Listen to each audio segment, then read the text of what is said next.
नाशिक दौऱ्याच्या जिल्ह्यावर होते दादा. कृषी मंत्र्यांनी शेतकऱ्यांना सुनावलेलं आहे, कर्जमाफीच्या प्रश्नावर शेतकऱ्यांना सुनावलेलं आहे की 5-5, 10-10 वर्ष तुम्ही कर्ज भरत नाही आणि कर्जमाफीची वाट बघता आणि कर्जमाफी झाल्यानंतर तुम्ही लग्न साखरपुडे करता. अशा प्रकारे कृषी मंत्र्यांनी शेतकऱ्यांना पाहणी करायला गेले होते. तिथे शेतकऱ्यांना म्हणले तुमची कर्जमाफी केली की का, असं जर मला माहिती नाही, मी त्यांच्याशी बोली माहिती घेईन. परंतु असं जर बोलले असतील तर शेतकऱ्यांच्या संदर्भामध्ये नक्की काय होतं पत्रकार मित्रांनो, तुम्ही आम्हाला सांगता त्यावेळेस ज्याच्याबद्दल तुम्ही बोलता त्या व्यक्तीला पण विचारून किंवा नक्की काय तुमच्या तोंडून स्टेटमेंट गेलेलं आहे हे मला त्यांना विचारावं लागेल.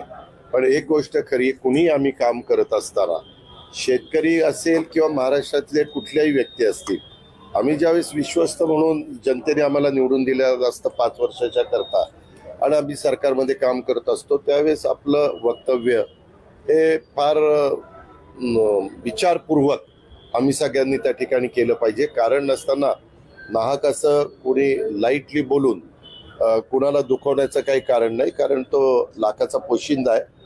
आज तो आपल्याला सगळ्यांना जगवण्याचं काम करतो, भाजीपाला फळं धान्य देण्याचं काम करतो. त्याच्यामुळं शेतकऱ्यांच्या संदर्भामध्ये आम्हाला सगळ्यांना आपलेपण आहे, आत्मीयता आहे. त्यांना वेगवेगळ्या ठिकाणी मदत करणं हे आमचं कर्तव्य आहे. त्यांना त्यांच्या मालाला योग्य पद्धतीनं भाव कसा मिळेल, त्यांना बाजारपेठ कशी मिळेल आणि त्यांचं एकंदरीतच आर्थिक परिस्थिती पण चांगली कशी राहील याबद्दल प्रत्येक सरकारने प्रयत्न करायचाच असतो, तो आम्ही पण करतो.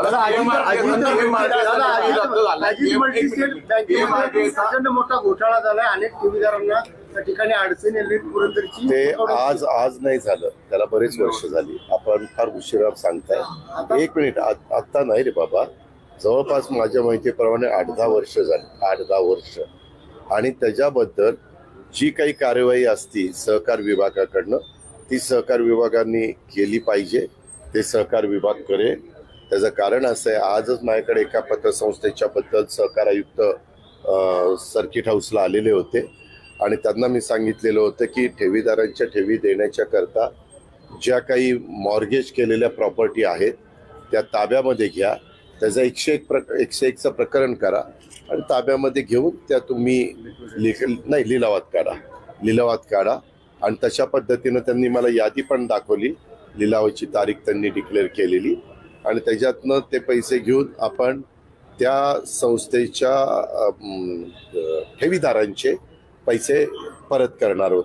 तशाच पद्धतीनं आपण जो मुद्दा मांडताय तोही मी त्यांना सांगेन की ह्याच्याही संदर्भामध्ये जिथं जनतेने विश्वासाने ठेवलेल्या पैशाच्या संदर्भामध्ये जर कुठल्या गोष्टी चुकीच्या घडलेल्या असतील तर सहकार विभागाचे राज्य सरकारचे जे नियम आहेत ते नियम कडक आहेत. त्याच्या संदर्भात कुठलाही राजकीय दबाव न येऊन देता पुढच्या कारवाई केल्या पाहिजेत असं मी सोमवारी आयुक्तांना सांगितलं.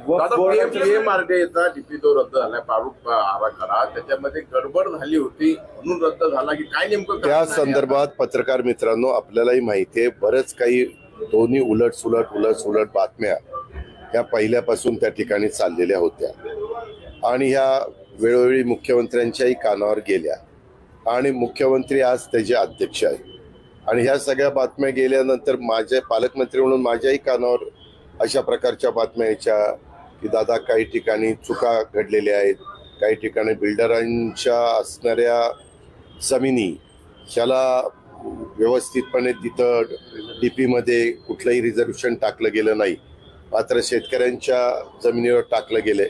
असं वेगवेगळ्या प्रकारच्या तक्रारी खूप मोठ्या प्रमाणावर सतत कुणी ना कुणी करत होतं आणि ह्या प्रकारच्या तक्रारी मुख्यमंत्र्यांच्या पर्यंत पण गेल्या. त्याच्यामुळे मुख्यमंत्र्यांनी त्यांच्या अखत्यारीमध्ये हा निर्णय घेतला आणि हा निर्णय घेताना ते मला म्हणाले की बाबा त्याच्याबद्दल तुमचं काय मत आहे? म्हणलं का माझं नेहमीच मत असं असतं, जर कुठं चुकीचं झालेलं असेल तर ते चुकीचं दुरुस्त केलं पाहिजे, ते कुणावर अन्यायकारक राहता कामा नये. त्याच्यावर मुख्यमंत्र्यांनी मिनिट्सवर सही करत असताना त्यांच्या हस्ताक्षरामध्ये हे डीपी रद्द करून नवीन हे करायचा निर्णय घेतला.